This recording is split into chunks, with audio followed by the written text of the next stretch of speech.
Hi, good morning, everyone. Welcome to 101st 101 session of CMAAO International Weekly Meeting. And most of the medical associations from Asia, Oceania, even Europe, North America, Africa, and all other regions do join, and we share on the common platform. So welcome to this. This is live on every Saturday. Today we are on 12th. Same time, same link, everything remains same. So today we would discuss on the updates and general issues on COVID. We know all that COVID is still not over. The moment we feel relaxed, we take a breather. We hear a news that there is another lockdown. So recently we have heard that China has again COVID has surpassed, and the maximum number of cases in the last 2 years has been reported. They have issued the warning to the world. They have issued the lockdown in the industrial zone. So this is pretty serious. The markets have affected. The the scientists have come up on the board again to look into it, what is going on. So COVID is not over. Before we start the meeting, I would only say, do not take things lightly. We have seen masks going off. So please do maintain the precautions. Please do maintain the social distancing. Please do maintain, because your life is in your hand. With this note, we will continue and start our meeting today. Welcome, everyone. So before the meeting was on live, Dr. Jamal Chaudhary had a question, and we will ask him to ask that question again, and we will follow all the discussion with the country associations later. Saurabh, Dr. Kazi can chair the session. Absolutely. I was looking for him, but I think he just left. So while I was announcing, he was there. He was just there. So once he's come back, I will announce his name. I was just about to say that because he was the senior most person here. So but he just left right now. I'll ask him to join again. He's the vice president. He's the vice president. So Dr. Jamal Chaudhary, till the time he joins back, can you ask the question what you were asking, and we can have a discussion? We have Dr. Midai Pillai also with us. That actually this sort of report actually we have seen in the papers long time back. Actually, we are not actually just relying on it, but this is actually a concern that actually in Lancet, recent Lancet has come up, and in I don't know about the year, but in Bangladesh actually Lancet is much valued actually. This magazine is very much valued, and there the report has come that in India's death toll is 8 times higher, which was reported actually, and even the world's also the same. It is 3 times higher than the reported. So that is also a concern. And actually, this is in UK, up to 28 days of the hospitalization or the positiveness, it is counted as a COVID. Even if it is negative, and if this death is there within the 28 days period, it is considered as COVID death. In UK only, I don't know what about the other countries. I'm not talking about I'm not read the articles actually, this whole article. Just only I have seen in some sort of ETH world, something like that. Yes, I have published from India. They were showing it actually, the Lancet's, this article, main feature. That is the thing. Sure. So Dr. Kazi, I would like you to chair this session today. Are you? Yeah. So I would like you to chair this session today. And the question from Dr. Chaudhary is that a lot of cases are underreported, and I would like Dr. Pillai to answer this if the answer is available. A lot of cases in India are underreported. So there are like 10 times more cases which has been published in one of the well-known media house, paper print house. And is there any background behind it? So a lot of what my answer was, like, a lot of cases which have been reported already have home orbit disease. So it's very difficult for them to either prove whether it is a COVID or a home orbit, or because of the age issue. So Dr. Pillai, would you like to answer that question? Yeah, this news in Lancet, as soon as it was available, the health ministry has contradicted it and said that this is not correct. And the government goes by some parameters in deciding it. As you rightly said, the comorbidities, age are two factors which definitely increase the death. And here in India, since the relatives of those who die are given monetary benefit, quite a lot of the persons do themselves report that the death has been due to COVID, and they should be paid the compensation.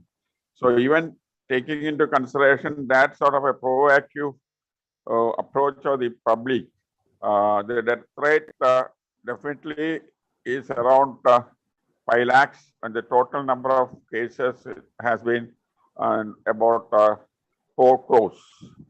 So the Lancet reporting, with due apology, I will say that many a time definitely has been little lopsided or biased.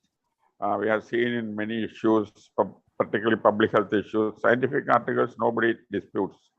But public health issues, there always have been a bias, and this definitely is not correct as per the health ministry. Okay. Dr. Pillai, one thing. Jamal, can I say something? I think we need to take into consideration of a very important saying that death from COVID and death with COVID. We need to differentiate that. Yeah, right. But accelerate now. But don't you think that if somebody got admitted with comorbidities, okay, in the hospital, and he contracted COVID from the hospital, I just take it into account, and that COVID accelerated his death, can have a factor if the COVID just augmented this, actually, the condition and the deteriorated condition because of the COVID. So that has to be considered as a COVID death, even if it is contracted later. Yeah, you are right. It's very important to decide what is COVID death and what is non-COVID death. Yes, go ahead. Saurabh, shall I add? Dr. Pillai, just, and then after that, Dr. Jamkar. Dr. Pillai, government goes by definite criteria deciding it, and it is a complex issue. We ourselves see that in our clinical practice, antigen negative, and then after some time, there are at least few cases become antigen positive.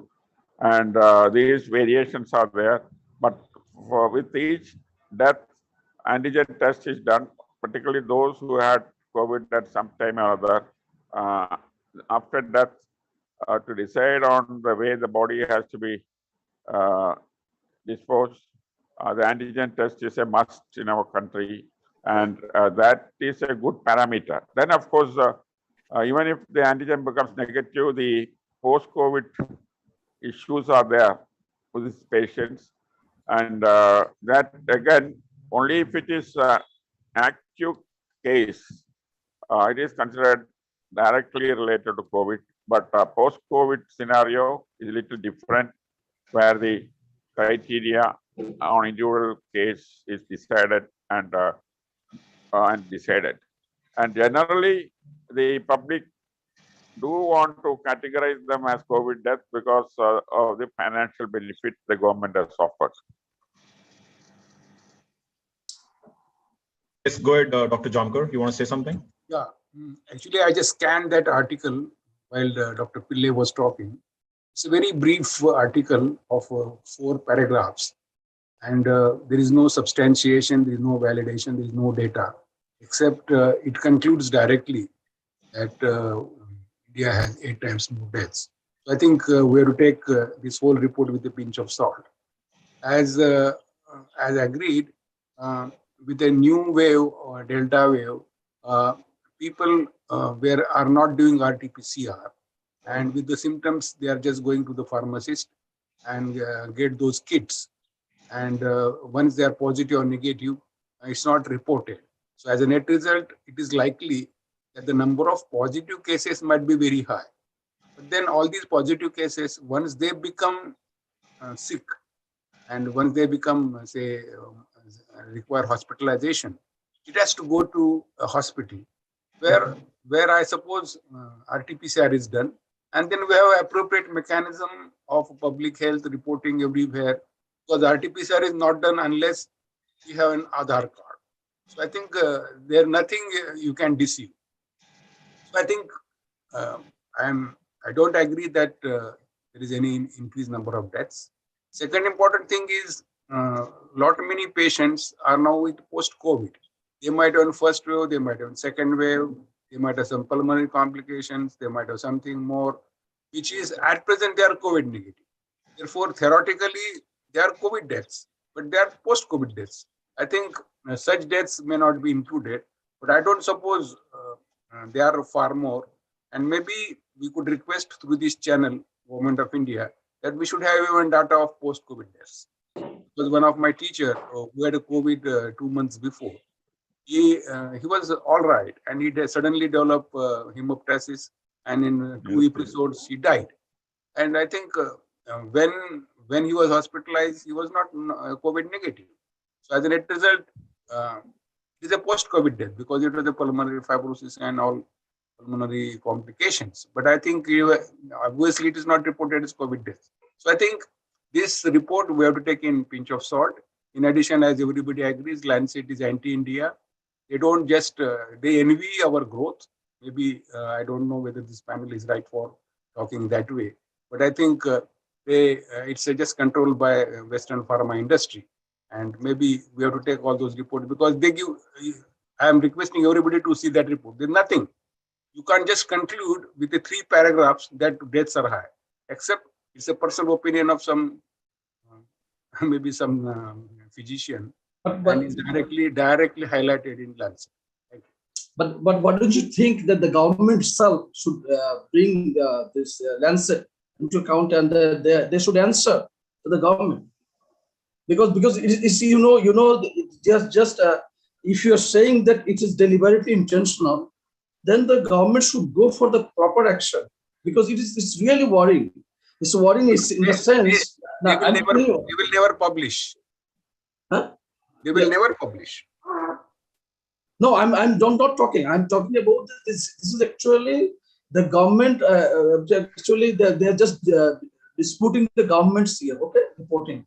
No, and all our health records of COVID are available on website, which is transparent, which is open. Oh, okay. Now, no, just regarding our country and others. Actually, the people they do not believe everything. Okay, and the government try to just show the lesser numbers. It is for their own sake, definitely. Because if more deaths, then the government will lose the popularity. That is the question. Why the question is coming? This is the thing actually that people are coming. Government has already lost popularity on COVID front. We are getting popularity for maybe vaccination. No, but he has won the elections. How happened is we have won the election. So this time elections were won because they were offering better opportunities for jobs and living conditions. So we thought that Trump has failed actually because of COVID. Okay. But in India, it's doing better. Okay, thank you. Sharup, if I just can add something. I think what is important is also to look at access deaths during your periods, during your waves, and then the in-between periods. What is the access death? I think we can safely say that across the world, even in Bangladesh, that not all deaths are reported. I'm quite sure that, it's not, and I don't always think it's the governments that doesn't want to acknowledge it.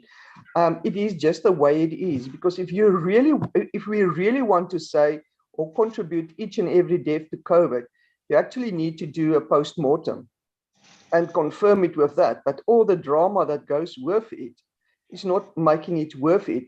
And therefore, you will get this. So I think across the world, the death rate is much higher. And we need to accept it. And we need to maybe see going forward what would be the best, how to mitigate this, what would be the best plans to put in action. But therefore, you need the the input of the government, you will need the input of the patients or the families themselves. And I think it's going to be difficult. So I think we just need to accept that Access Dev would actually give you a better indication of how many people died. But again, difficult. This is one of the problems that I've stated in South Africa right from the beginning. For me, the most important thing is, if you report someone is lying in ICU and it's a COVID patient, is that patient lying in ICU because of COVID, or is COVID coincidental? And that for me is also a very important question. But, you know, we don't get the answers on that questions. Thanks.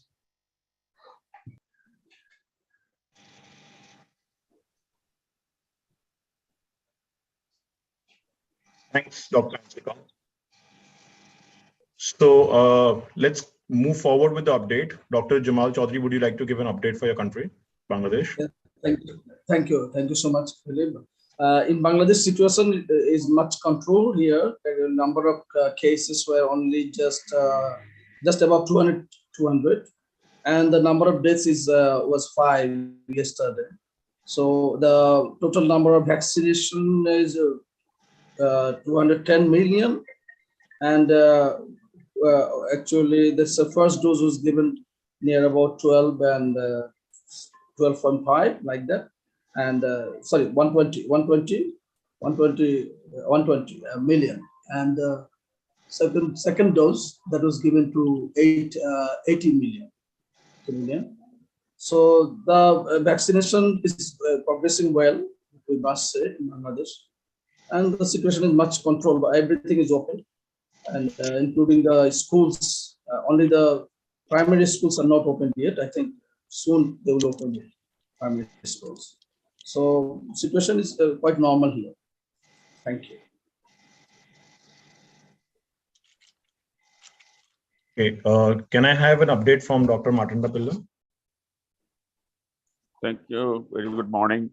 The situation in India is definitely very, very positive, in the sense that the number has come down to 4,194.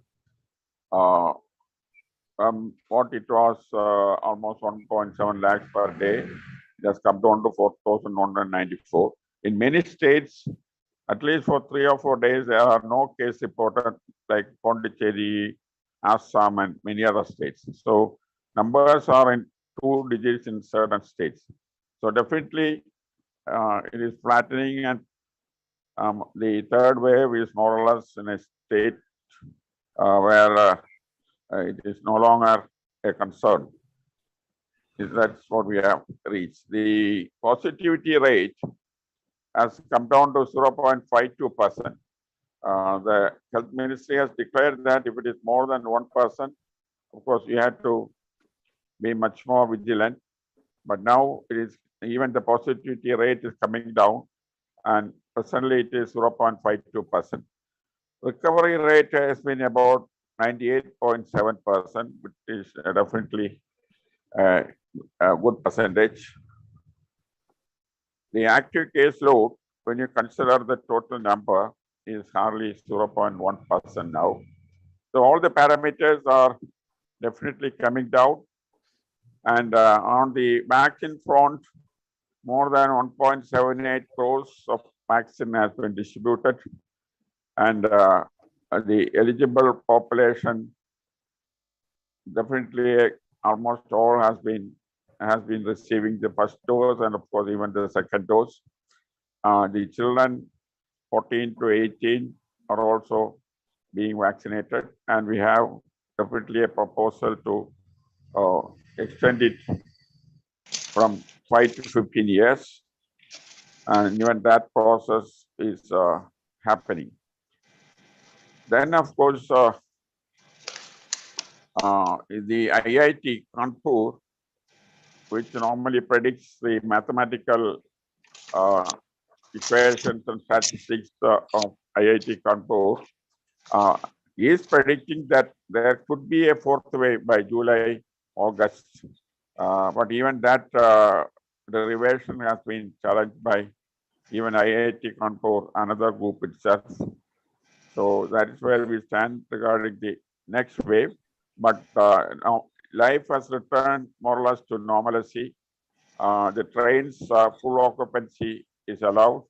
Even the linen, which has been stopped, has been towel and sheet and blanket and all, they have started redistributing to the travelers.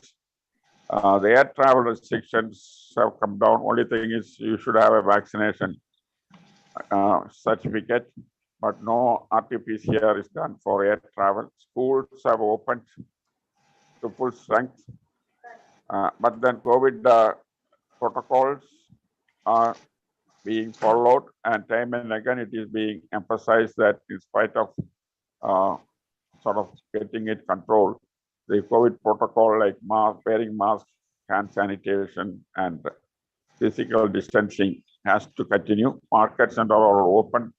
Business is very buoyant and more or less trying to come back. Tourism, definitely at tourist centers, the crowd is much more than what it used to be, because people after a long period of sitting at home want to relax, and tourist centers have become new attractions, and new methodology of attracting people for tourist spots are also being done. Caravans and other new things are being introduced, and that's where we stand, unless, of course, as has been predicted by a small group, of a fourth wave. If that doesn't happen, or if a new variant doesn't surface, India can say that we have controlled COVID. And as of now, if you look at the global case reporting, India cases forms only 0.7% of the global cases. And that itself is a great relief. Looking at our population, the number definitely is a matter of relief.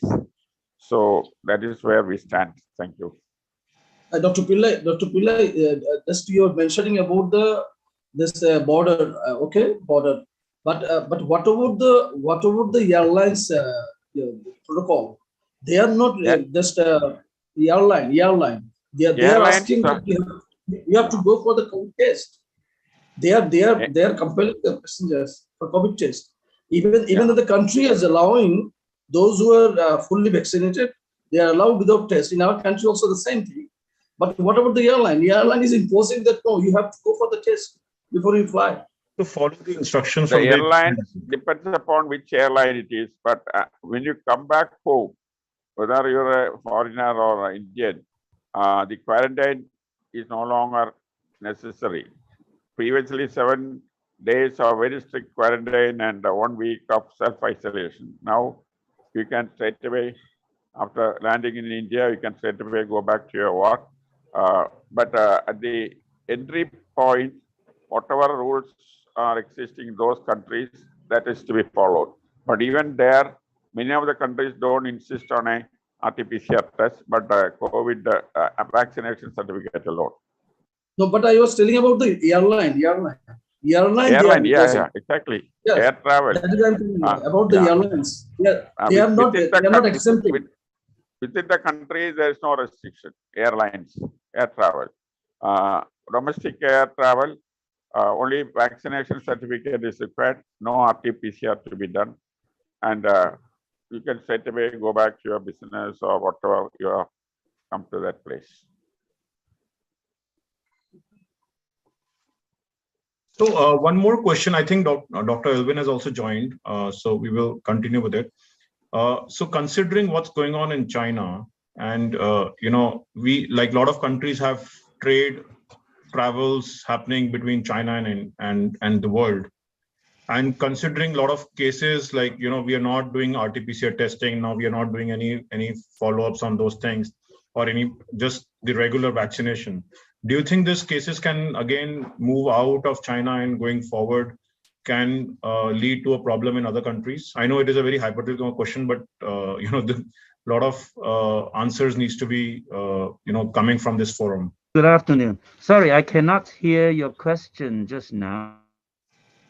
Okay, so Dr. Elvin, before my question, can you give an update for Hong Kong and do you have any information coming out of China, like you know, the latest virus which has been detected there and the lockdown is happening?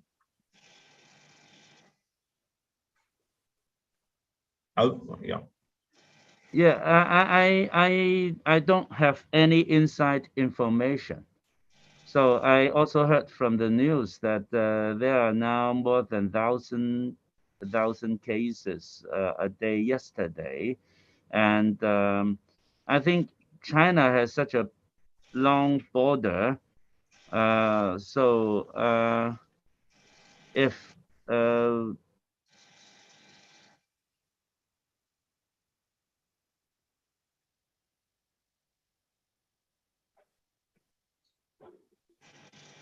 especially after the Winter Olympics and now the Paralympics, there must be, of course,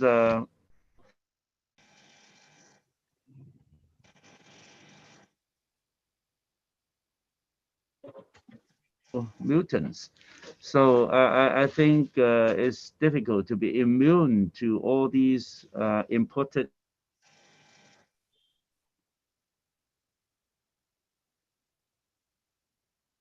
cases. So of course, 1,000 is not really that alarming, perhaps. But then just one case that have slipped into the country could be a super spreader and could multiply to an explosive level. So that's why China has always been very stringent in the border control as well as the lockdown measures. But of course, whether they could lock down depends on the size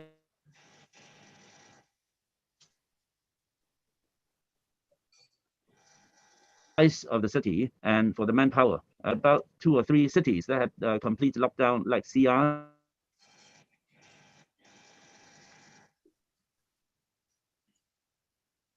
and also in the first, I think mostly they also just do a district or partial lockdown, not a whole city.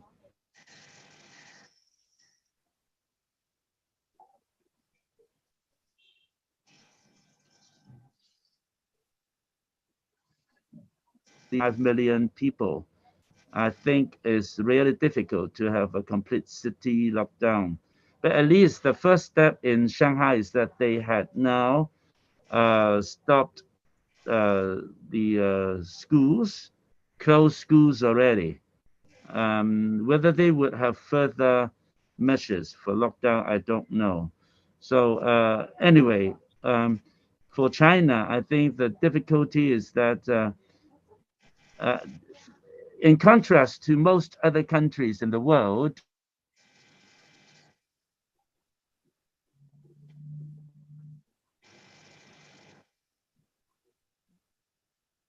Is the connection of Dr. Chang low? can you hear me? Is there a network issue from your end? Like, can you hear everyone else? Can you hear him? No. You breaking up, Dr. Alvin? Yeah, I think he has network problem. Yeah, I think you keep getting frozen.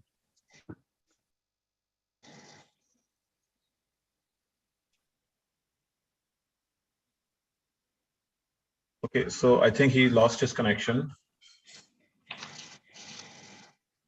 Dr. Alvin, are you there? He's there, but he has to go out. Yeah. Okay. Meanwhile, Dr. Alvin comes back. Can we have an update from South Africa?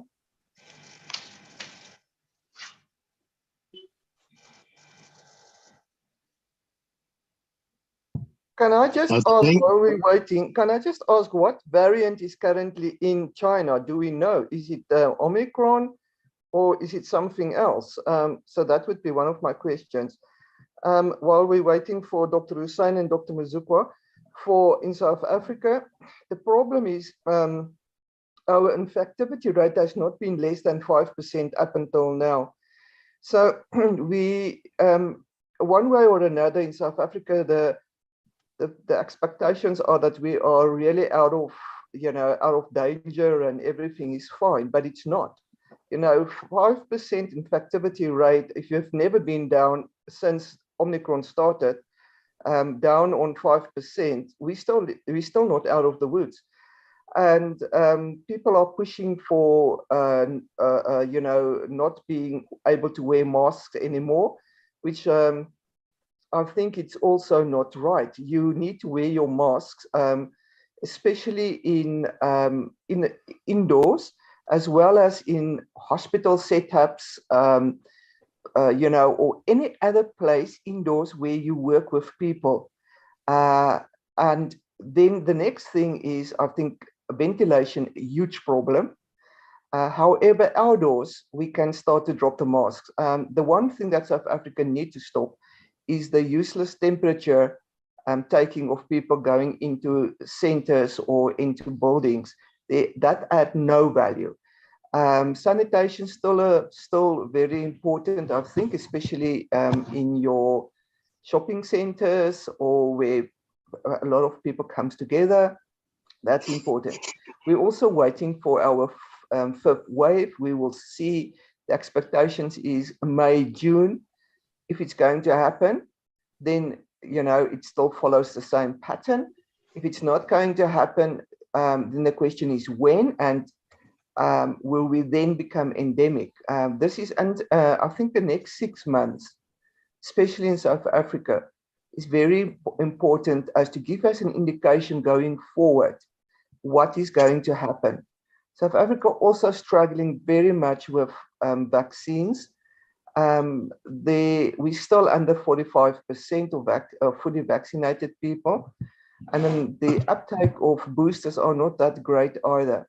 So we'll have to see what happens going forward.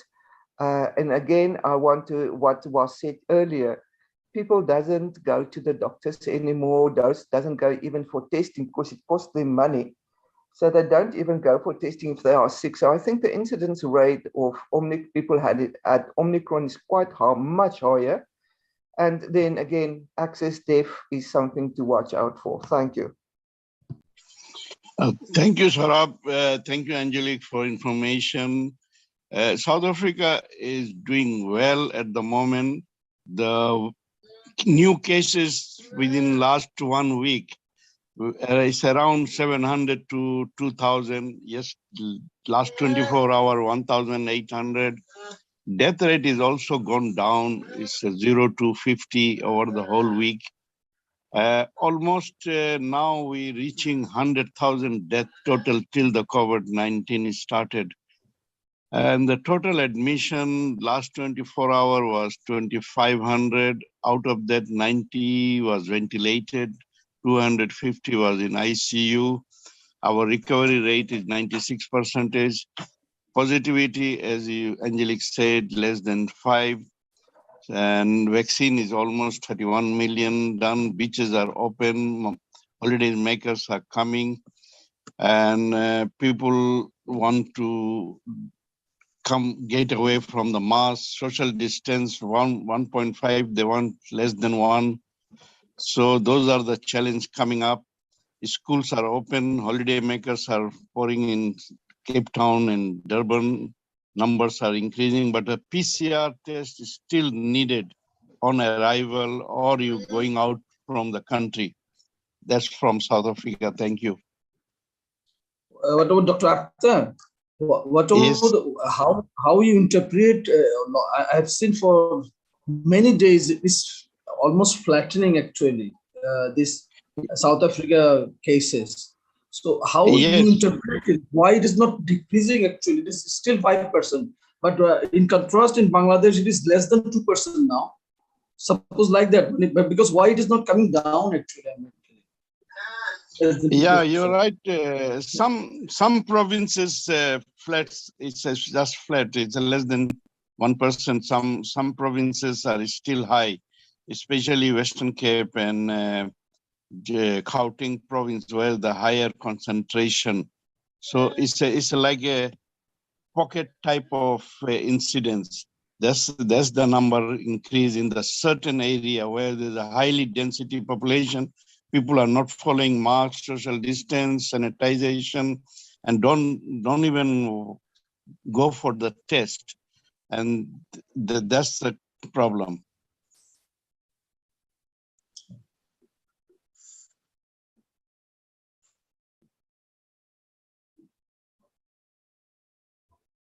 Okay, can we have an update from Dr. Muzukwa? You want to add something? Thank you so much. I think Dr.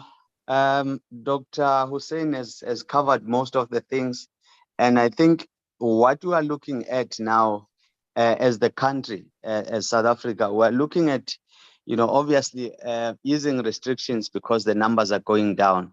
But I do think that our genomic surveillances need to be, to not to let their guards down, because we do know that not everyone is vaccinated in the country. There's a risk of development of variants. I do think that those are the issues that need to be taken seriously by our government. Is also there's this issue of mandatory vaccination that has not been finalized by our government in terms of making sure that we protect, all these everyone in the country, and making sure that those who come in the country as well are vaccinated, as we know that if you go out of the country, some countries, they are making sure that if you come to their country, you are vaccinated. But the last thing from my side is the issue of having all the having some of the restriction taken away. For example, the issue of sanitizations and stuff like that. I'm worried a little bit with the fact that not all areas in the country have got access to water. So if you ease restrictions and say do away with sanitization, or what do you say about areas where there's no water supply, access to water, clean water or running water? So I think COVID in our country has exposed all those inequalities, and also we've seen government that they can supply water when it is needed. We saw during the COVID times, or when we had peak in our waves, we've seen government running around making sure that there's water. And I don't understand why we can't sustain that, making sure that we prevent future occurrences where if there is no enough water, people they tend to have infection, not only for viruses, but also for intestinal infections and stuff.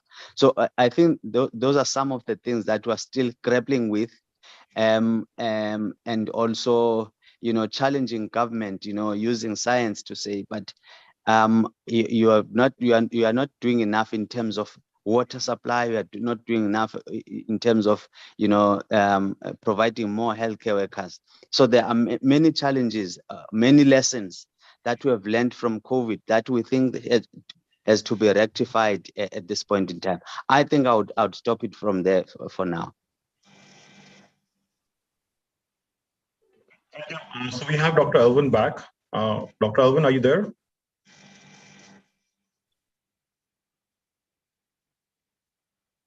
He looks pretty stable again, I think. It's frozen. Can you hear me? Yeah, we can hear you. Yeah, hello. Hello, well,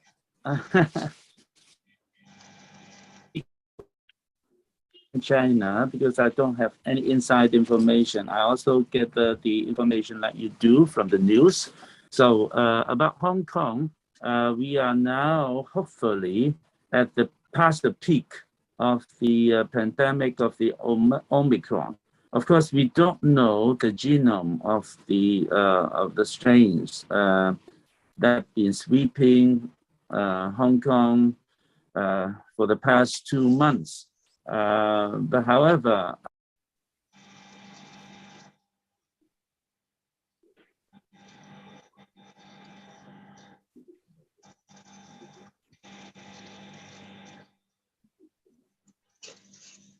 again, I think we lost connection.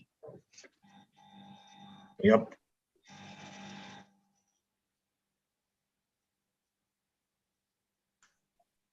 Okay, Alvin, are you there?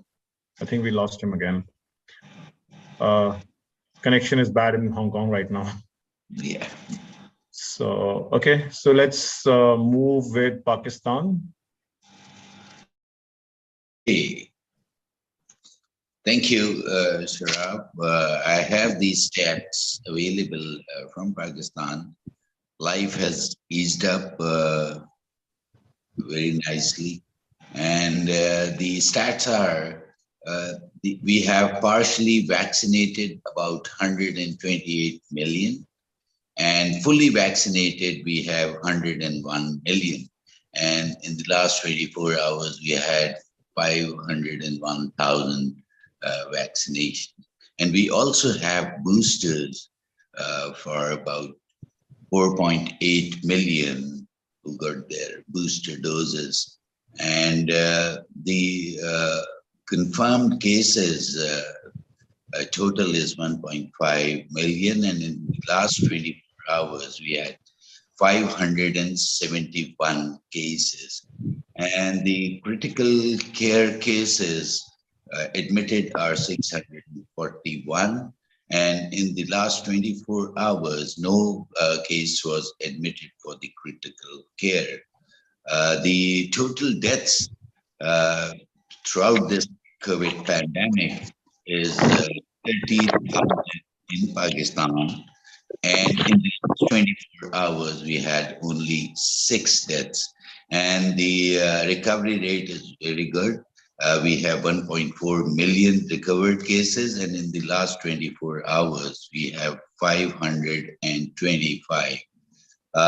Total tests we have done is 26 million, and daily we are doing about 36,000 PCR tests. The positivity rate is 1.5%. Life is quite normal in Pakistan. The traveling restrictions for domestic travelers, none.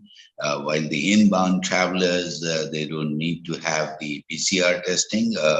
All the vaccinated are being accepted, and rapid test is done on the arrival, and those found to be positive need to quarantine at home.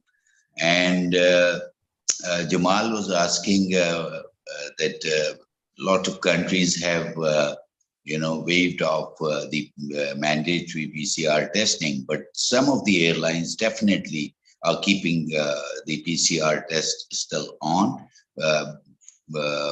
72 hours before their departure.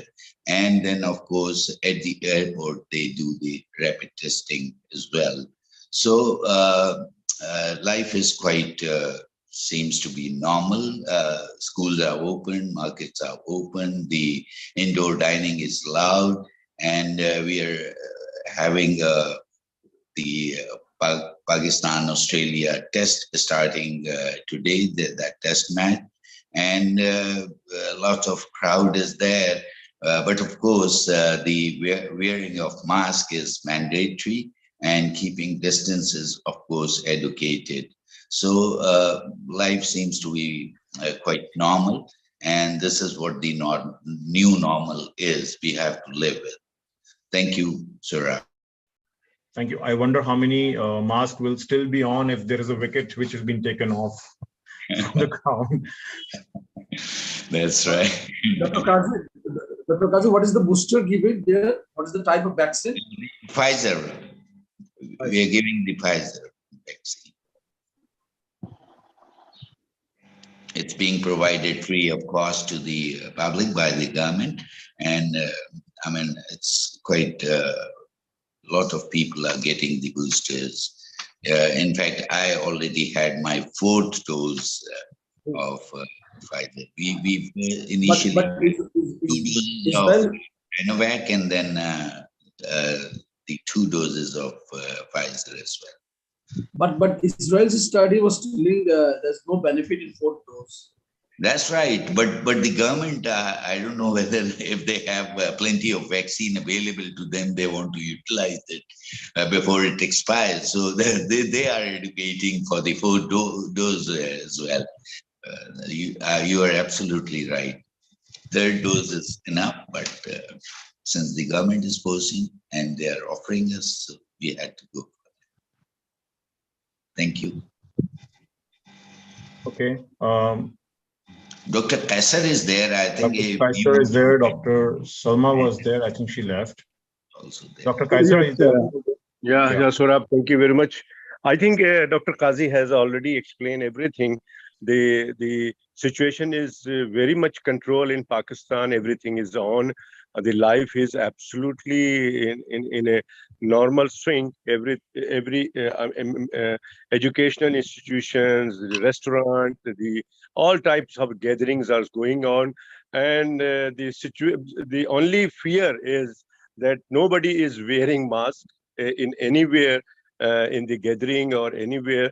Even I don't know in Bangladesh or in India, even in hospital doctors are not wearing the mask properly. So I don't know. The Saurabh, you have asked about the future. So we are also worried that is there any coming waves for next 1 or month later. So till now, it's thanks God, it's better now, and it's going better and better. So in Pakistan, as the Dr. Qazi is said, explain and inform, everything is normal. Thanks God. Thank you very much.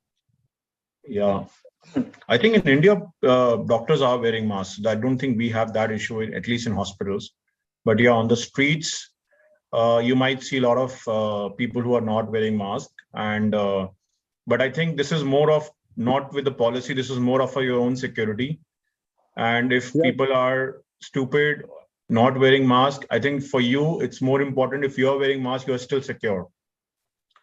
Yes, absolutely not. What about the shaking hands and hugging each other? Do you have there in India? And what about Jamal in Bangladesh and other part of the country? Are you shaking hands or hugging?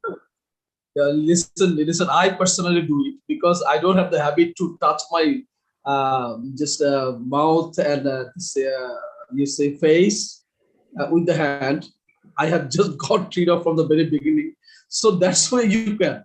But whoever actually has having the habit that he touches on and off around this area, his face with the nose. So he should not.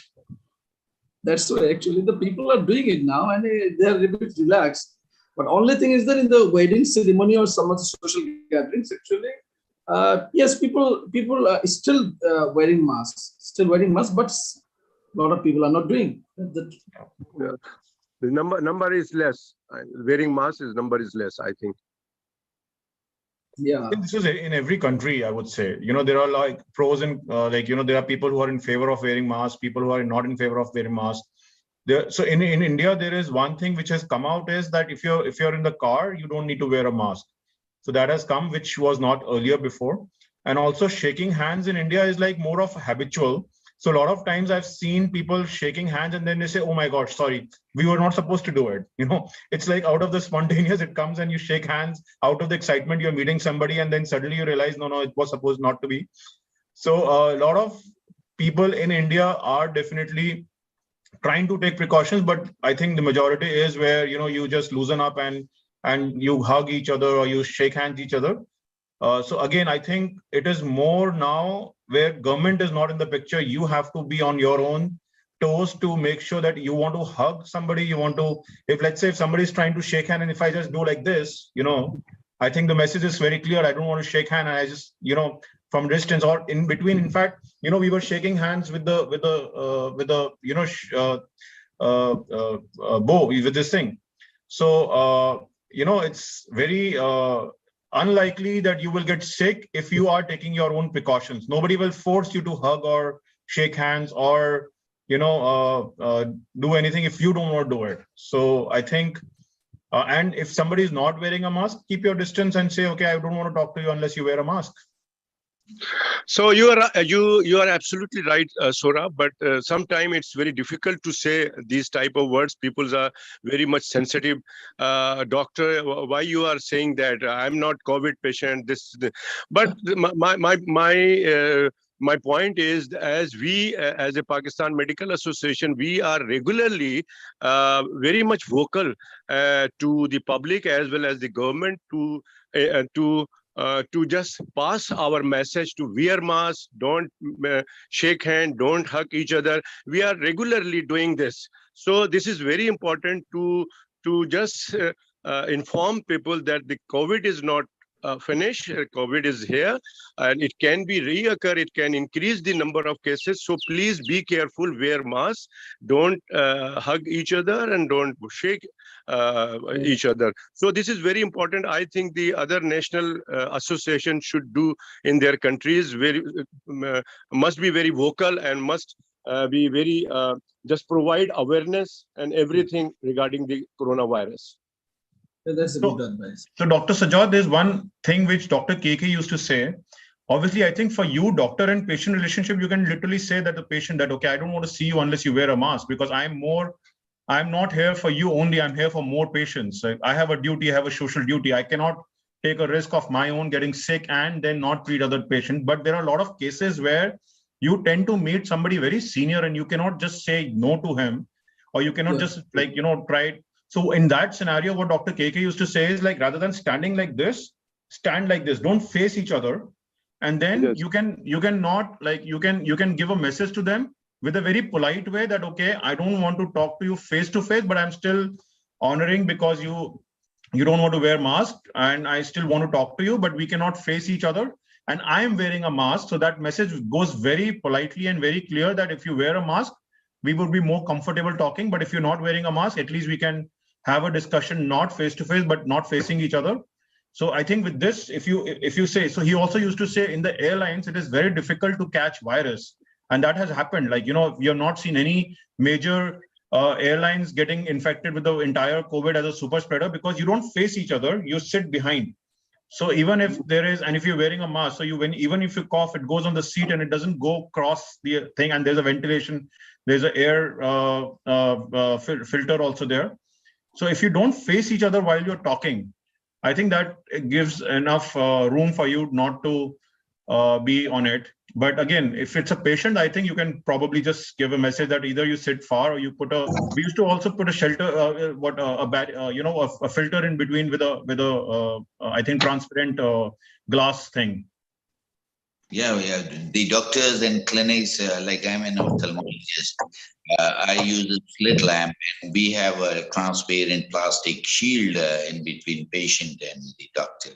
So that's right. You're absolutely right. Some of the other doctors also have, like cardiologists, they're talking, they talk through a transparent shield.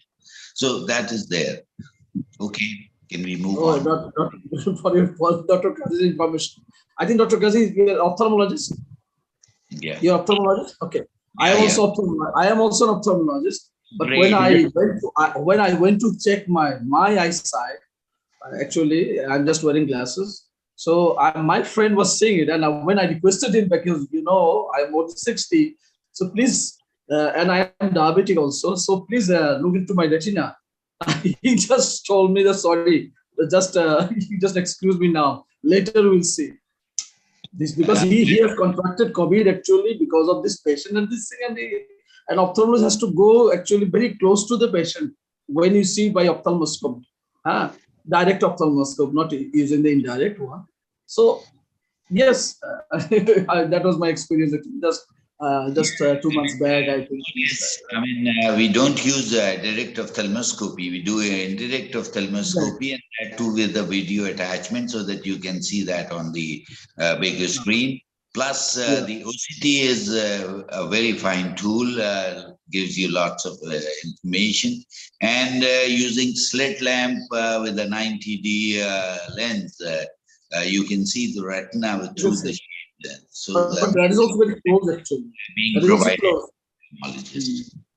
So a lot of ophthalmologists contracted COVID actually. ENTs, they also died. Dr. Jamal. Yeah. Yeah, in a lighter mood, I think you better just consult Dr. Kazi. He will examine you, and I will tell him don't charge from Dr. Jamal. was enough money for giving a party here, I would say, after that. Right. So anyone else has to speak anything on it before we end the session? And anyone wants to give any update or any anything, any message? Somebody? Otherwise, we can have an early shutdown of the session. But the thing is that worry this BA2 actually, whether there is any possibility of coming that variant to our continent or something like that. Those who are already in a better condition now. But it's predominant strain in Australia and it's included there. So what about the Australian these passengers coming to our countries? So will it be? Is there anybody here who can say that whether it can be this we can contract this BA2 and which spreads more than the BA1? So I don't know if anybody would have answers for this. Dr. Angelica raised hands. So go ahead, Dr. Angelica. I just want to say, I think I put it on the chat yesterday as well. So B2, I've discussed this with Prof. Karim before. And the B2, the difference between the B2 and the Omicron, the mother, if I can put it like that, is it lies in the clinical picture, the presentation of the patient. And that's more about tachycardia. The pulse rate is around about 100, 120, and then the fever. But the clinical outcomes is exactly the same. So although there's a difference in the clinical symptoms, the outcome is the same than with the normal Omicron. So there's no, and the treatment stays the same. So there's not actually any reason to panic about it. It's the same. You just need to treat it. And then again, we keep on saying that cortisone is your best available treatment, especially early in the, if the patient presents with Omicron, whether it's B2 or the normal Omicron, it doesn't matter. Thanks. So yeah, I think your question also was, which variant was it? It's Omicron in China.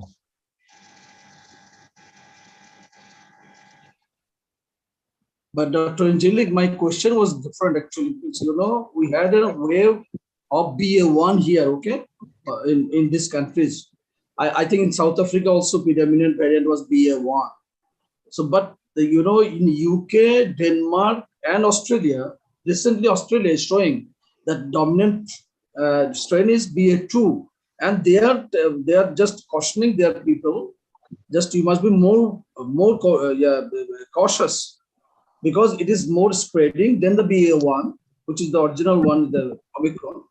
And moreover, I think symptoms are more severe, but it's actually it's evading this immunity also, but which is given by the vaccines. So what about this BA2? Whether it can if there is a possibility to come up here, suppose in our country, so we have to protect ourselves. Rather, Dr. Sajjad was telling that we have to keep all these things, protocols in place, and we should be strict about these things. And regarding the entry into the country, whether from the Australia or from those other countries, should we add more precautions for those things? That is the thing.